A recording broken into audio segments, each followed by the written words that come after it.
Hi, welcome to our first episode of Landed Mastery.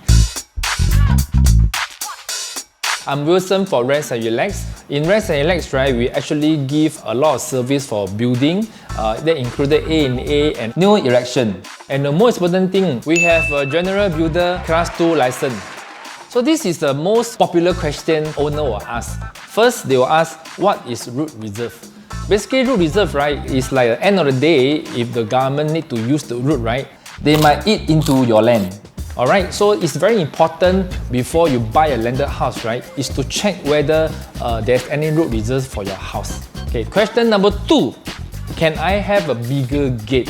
Alright, basically when owner go and see the house, right, sometimes owner will think of can the gate can be bigger? The answer is not very sure. Alright. Of course, the gate can be bigger, but of course, we need authority to approve whether the gate can be bigger. Question number 3 is, how many levels can I build? Normally, house owner will ask me how big they can build.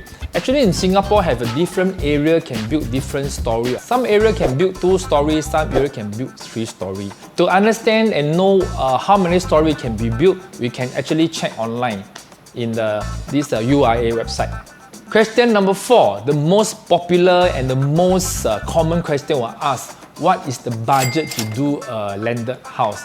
So basically, it depends on the house owner need. Depends on you're doing A&A, reconstruction, or new erection. In Rezt+Relax, right, we can help you to do all the service here before you purchase a unit. So in Rezt+Relax, we give free quotation and also free site survey. So please look for us so we can provide all the right info to you. And also please subscribe, like and share our platform.